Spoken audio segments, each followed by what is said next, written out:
எனக்கு தெரிஞ்ச ஒரே நெசம் என் குடும்பம் தான். பாபநாசம் சுயம்புலிங்கமும் திருஷ்யம் ஜார்ஜ் குட்டியும் சொல்லக்கூடிய வசனம் இது. நம்முடைய அப்பாக்கள் எல்லாருமே இந்த மாதிரி தான்.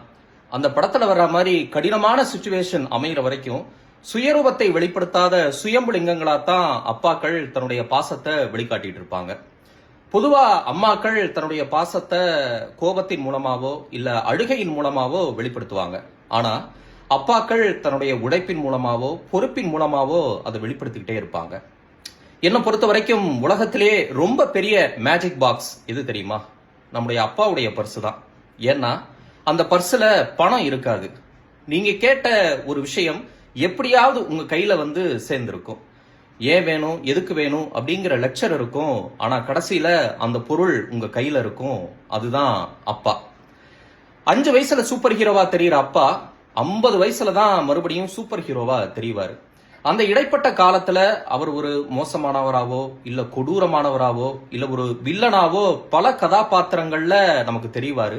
ஆனா கடைசி காலகட்டத்துல அவர் ஒரு சூப்பர் ஹீரோவா உயர்ந்து நிப்பாரு. அதுதான் அப்பா. தந்தை மகள் ரிலேஷன்ஷிப்பை நம்ம பார்த்திருக்கோம். ரொம்ப அளவலாவி, ரொம்ப அன்போட, ரொம்ப உணர்வு பிணைப்போட இருப்பாங்க.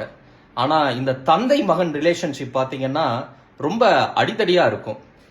நானும் காட்டியதில்லை, அவரும் காட்டியதில்லை எங்கள் பாசத்தை, ஆனால் ஒருபோதும் விட்டு கொடுத்ததில்லை.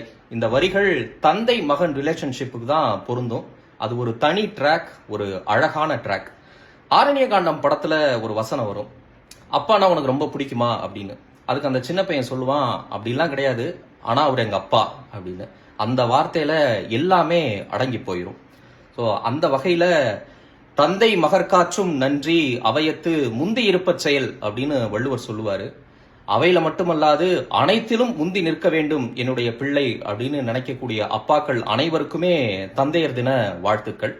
இன்னொரு முக்கியமான ஒரு விஷயம், தன்னுடைய பிள்ளைகள் மீது வலுக்கட்டாயமா தன்னோட ஆசைகளை திணிக்கக்கூடிய, பொறுப்புணர்வு இல்லாம நடக்கக்கூடிய, ஆணவ கொலை செய்யக்கூடிய அப்பாக்களுக்கு இதெல்லாம் பொருந்தாது. இல்ல இதெல்லாம் இருந்தாலும் அவர் எங்க அப்பா தான் அப்படின்னு நினைச்சீங்கன்னா அவர் உண்மையான அப்பாவே கிடையாது. அனைவருக்கும் இனிய தந்தையர் தின வாழ்த்துக்கள்.